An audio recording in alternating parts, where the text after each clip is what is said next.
आधी आबादी को उसका सम्मान मिल सके, उनके स्वावलंबन की रक्षा हो सके और उनके आत्मनिर्भर होने की दिशा में कदम बढ़ाया जा सके। और जैसे उत्तर प्रदेश ने इस दिशा में प्रयास प्रारंभ किया, पिछले 12 वर्ष में प्रधानमंत्री मोदी जी के नेतृत्व में जो कदम उठाए गए हैं, विभिन्न क्षेत्र में उनके सशक्तिकरण के लिए कार्य बढ़ाए गए हैं, कदम बढ़ाए गए, आज उसके परिणाम उत्तर प्रदेश में हमें देखने को मिले हैं। और हम लोगों ने अपनी अर्थव्यवस्था के साथ साथ उत्तर प्रदेश के परसेप्शन को बदलने में सफलता प्राप्त की और आज उसी सफलता को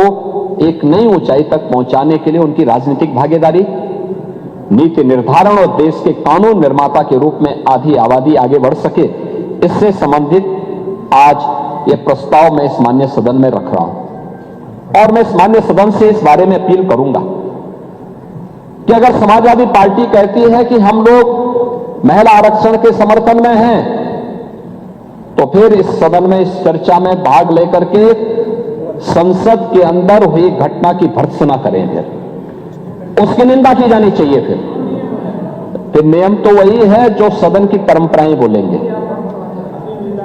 हाँ, वही मैं कह रहा हूं ना कि आपके एक सदस्य कह रहे हैं आप अति निंदा करिए कि जो कुछ भी सदन के अंदर हुआ और उस दिन विधेयक को गिराने वाले लोगों की और उसके बाद गिरने के बाद बधाई देने वाले लोगों की निंदा होनी चाहिए, हम निंदा करेंगे, आप अति निंदा कर लीजिए। इसका आप ये इसी को तय कर लीजिए, क्योंकि आपके यहां शिवपाल जी जैसे विद्वान लोगों ने ये बुद्धि आपको दी होगी,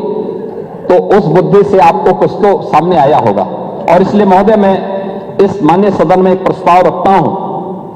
यह सदन प्रस्ताव करता है कि भारत का संविधान में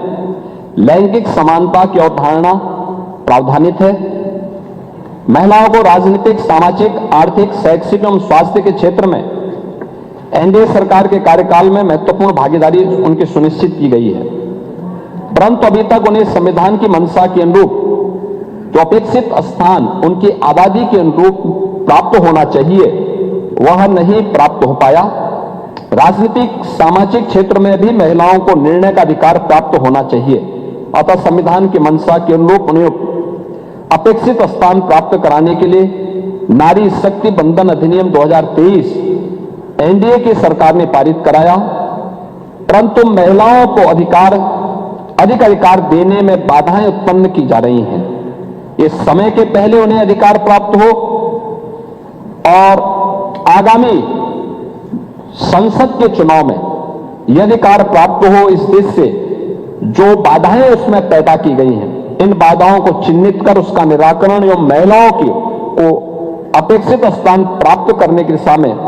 नारी सशक्तिकरण विषय पर यह महत्वपूर्ण चर्चा के लिए मैं इस सदन में प्रस्ताव रखता हूं और मैं विश्वास व्यक्त करता हूं कि सभी माननीय सदस्यगण इस चर्चा में भाग लेकर के और वास्तव में चाहते हैं कि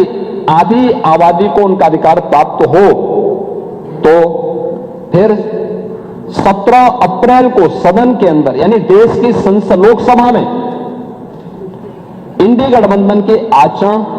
की उनको निंदा करनी चाहिए, उसकी भर्त्सना करनी चाहिए।